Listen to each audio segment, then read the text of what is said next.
अवधूत चिंतन श्री गुरुदेव दत्त श्री स्वामी समर्थ. तर नमस्कार दत्त भक्त स्वामी भक्त हो. दत्त जयंती येत आहे आणि दत्त जयंतीला आपण दत्त महाराजांची जर काही सेवा करत असेल तर दत्त महाराज आपल्या इच्छा पूर्ण करतात, ते तर आपल्याला माहीतच आहे. त्याचबरोबर बघा, आता बरेच जण दत्त जयंतीनिमित्त बरेच काही सेवा करतात. कोणी गुरुचरित्र ग्रंथाचं पारायण करतं, तर कोणी बऱ्याचशा सेवा आहेत की आपल्या यथाशक्तीनं आपण कुठल्याही सेवा करू शकतो. आपल्याला जसे जमेल तसे आपण बऱ्याच सेवा करतो. अगदी त्या सेवेचं फळसुद्धा आपल्याला मिळतं, कारण की या आठवड्यामध्ये म्हणजेच जेव्हापासून आपण श्री गुरुचरित्र ग्रंथाला पारायण करतो, एक दत्त जयंतीच्या अगोदर एक आठवडा आपण सप्ताह असतो आणि या सप्ताहामध्ये श्री गुरुचरित्र ग्रंथाचं पारायण सुरू करतो. त्याच वेळेस बघा, दत्त अस्तित्व जागृत असतं.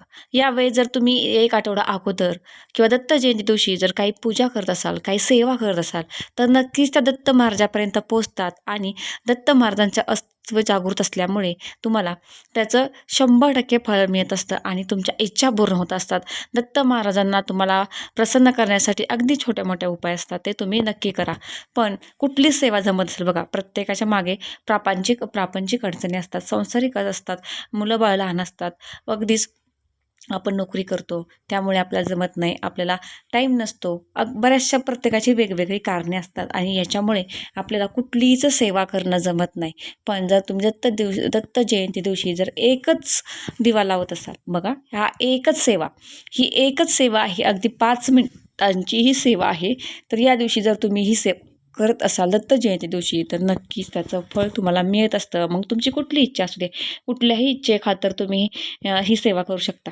अगदीच बघा, काहींच्या सगळ्याच इच्छा पूर्ण असतात, कुठलीच त्यांना वाटतं की मला आता कुठलीच इच्छा मागायची नाही आहे, मला याची गरज नाही आहे. पण तुम्ही तुमच्या सुख समाधानासाठी, तुमच्या सगळ्यात यश सगळ्या कामधंद्यात म्हणा, व्यवसायात यश येण्यासाठी, तुमचा संसार सुखाचा होण्यासाठी, घर प्रपंच व्यवस्थित चालण्यासाठी तुम्ही फक्त हा एक दिवा लावू शकता. बघा, एक दिवा लावण्यासाठी आपल्याला काहीच लागत नाही, अगदी आपण तो दिवा सहज लावू शकतो. तर बघा, तुम्ही ड्युटीवरती जात असाल, कुठे ऑफिसला जात असाल, तर जाता रस्त्यामध्ये तुम्हाला कुठेही औदुंबराचं वृक्ष मिळेल. बघा बघा आपल्याकडे भरपूर ठिकाणी औदुंबराचं वृक्ष आहेत, दत्तांची मंदिरे आहेत. पण दत्तांचं मंदिर जिथे आहे तिथे तर औदुंबर वृक्ष असतो, पण इतरत्र पण तुम्हाला औदुंबराचे वृक्ष मिळतील. पण त्या वृक्षाखाली जर तुम्ही एक दिवा लावत असाल, बघा तो एक दिवा तुम्हाला इतक्या सकारात्मक गोष्टी देऊन जातो की तुमच्या पाठीमागे तुमच्या इच्छा काय अडलेल्या आहेत किंवा तुमच्या पाठीमागे काही दोष आहेत किंवा काही ना काही अडचणी आहेत, त्या अडचणी दूर करतो. मुळातच दिवा हा अंधारातून उजेडाकडे नेणारा तेजोमय असा दिवा असतो. हा दिवा निगेटिव्हिटी संपवून पॉझिटिव्ह एनर्जी तयार करत असतो, असा हा दिवा असतो. तर या दिव्याचं आपल्या पूजेमध्ये अनन्यसाधारण महत्त्व आहे. बघा, आपण कुठली पूजापाठ करतो, कुठली व्रतवैकल्य करतो, आपण दिवा लावल्याशिवाय, अगरबत्ती लावल्याशिवाय आपण कुठलीही व्रतवैकल्य पूजापाठ करत नाही. कारण की आपण जी काही सेवा करतोय, आपण जी पूजापाठ करतोय, त्याचा साक्षी हा दिवा असतो. त्यामुळे आपण दिवा हा खूप महत्त्वाचा आहे आपल्या पूजेमध्ये किंवा आपल्या हिंदू संस्कृतीमध्ये. पूजापाठामध्ये दिवा खूप महत्त्वाचा आहे. त्यामुळे तुम्हाला एकच दिवा लावायचा आहे, तो फक्त दत्त जयंती दिवशी तुम्हाला लावायचा आहे. तर ते कसं लावायचं याविषयी आपण सविस्तर माहिती जाणून घेणार आहे. तर बघा, दत्त जयंती येत आहे 4 डिसेंबर, वार आहे गुरुवार. बघा, 4 डिसेंबर 2025 रोजी दत्त जयंती येत आहे. पण वार बघा कुठला येतोय, तो वार येत आहे गुरुवार. गुरुवार म्हणजे दत्त महाराजांचा वार आहे आणि त्याचबरोबर गुरु म्हणजे आपला गुरुवार आहे, म्हणजेच आपला गुरु प्रबळ करणार हा वार आहे. या दिवशी जर तुम्ही काही तुमचा जर गुरु प्रबळ नसेल, स्ट्रॉंग नसेल, तर तुमचा गुरु कमकुवत असेल, तर ते गुरु स्ट्रॉंग करण्यासाठी, प्रबळ करण्यासाठी पण खूप सारे उपाय आहेत, ते तर तुम्ही करू शकता. पण हा दिवा जर तुम्ही या दिवशी लावत असाल तर अत्यंत शुभ हा दिवस येत आहे. हा दिवस अत्यंत शुभ आहे. या दिवशी जर तुम्ही दिवा लावत असेल तर अतिशय उत्तम आहे. तर हा दिवा कसा लावायचा आहे बघा, जयंती दिवशी गुरुवार आहे, त्या दिवशी आपल्याला दिवा लावायचा आहे. सकाळच्या वेळी तुम्हाला नेहमीप्रमाणे तुमची सर्व कामे आटपून, म्हणजे जे काही नित्यकर्म आहे ते आटपून तुम्हाला सकाळच्या वेळी तुमची देवपूजा आटपायची आहे आणि देवपूजा आटपून तुम्हाला औदुंबर वृक्षाखाली जायचं आहे. मग ते औदुंबर वृक्ष बघा, तुम्हाला कुठेही तुमच्या इथं आसपास असेल तेथे तुम्हाला जायचं आहे. त्या औदुंबर वृक्षाखाली तुम्हाला एक मातीचा दिवा लावायचा आहे. बघा, एक मातीचा दिवा घ्यायचा आहे, तो घरून तुम्ही नेऊ शकता. एक दिवा न्यायचा आहे किंवा विकत घेऊ शकता तुमच्या पद्धतीने. एक दिवा घ्यायचा आहे, त्याच्यामध्ये 2 वातींची एक वात करायची आहे. बघा, 2 वातींची 1 वात करायची आहे आणि हा दिवा आपल्याला औदुंबर वृक्षाखाली प्रज्वलित करायचा आहे. आणि हा दिवा प्रज्वलित कसा करायचा, तर हा दिव्यामध्ये आपल्याला तेल घालायचं नाही, तूप घालायचं आहे. बघा, गुरुवारच्या दिवशी आपण तुपाचा दिवा लावणं अतिशय शुभ असतं. त्याचे खूप चांगले आपल्याला फळ मिळत असते. त्यामुळे आवर्जून या दिवशी तुपाचा दिवा लावा. अगदीच तुमच्याकडे तूप नसेल तर तुम्ही तेल वापरा, पण शक्यतो मी म्हणेल की तुपाचा दिवा लावा. अगदी शक्य नसेल तर तुम्हाला माहिती आहे आजकाल 10 रुपयाचे पण छोटे छोटे तुपाचे पाऊच पॅकेट येतात बघा.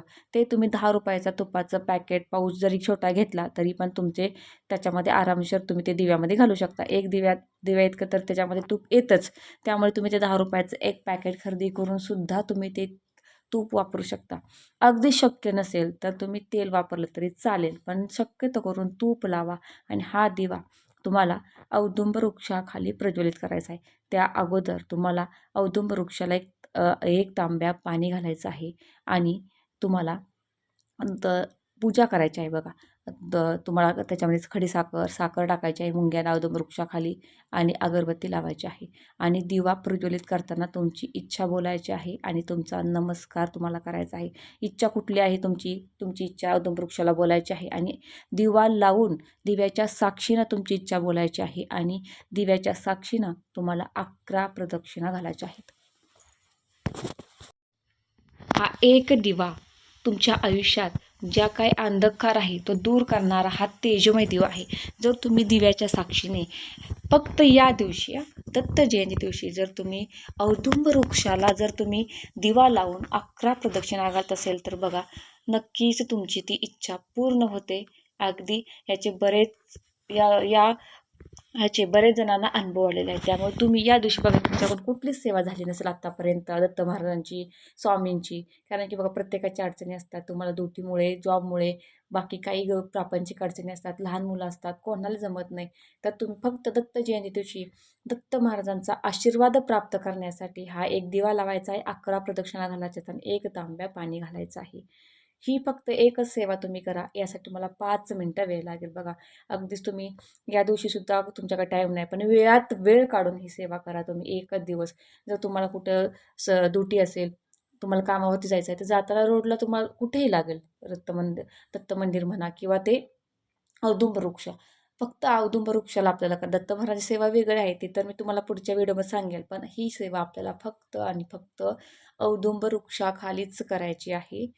तर अशा प्रकारे तुम्ही ही सेवा 4 डिसेंबर वार गुरुवार या रोजी सकाळच्या वेळी करायची आहे. अगदी तुमच्याकडे टाईम नसेल तर या दिवशी तुम्ही अख्खा दिवसभरात कधीही केली तरी चालेल. कारण की हा पूर्ण दिवस शुभ आहे. दत्त महाराजांचा जन्मोत्सव या दिवशी आहे, जन्म झालेला आहे आणि दत्त महाराजांचं अस्तित्व या दिवशी असतं. त्यामुळे तुम्ही या दिवसभर कधीही करा, पण शक्यतो तुम्ही सकाळच्या वेळी केलं तर ते उत्तम आहे.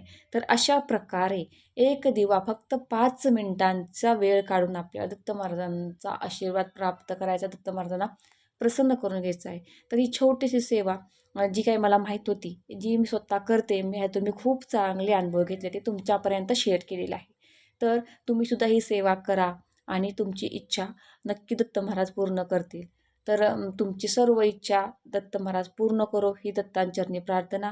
झालेली सेवा मी दत्तांचरणी रुजू करते. हा व्हिडिओ इथेच थांबवते. याविषयी तुम्हाला अधिक काही माहिती हवी असेल, काय प्रश्न असतील तर कमेंटमध्ये नक्की विचारा. पण वेळात वेळ काढून दत्त जयंती दिवशी ही सेवा करायला विसरू नका. अगदी कोणी स्त्री करू शकतात, पुरुष करू शकतात, लहान मुलं करू शकतात.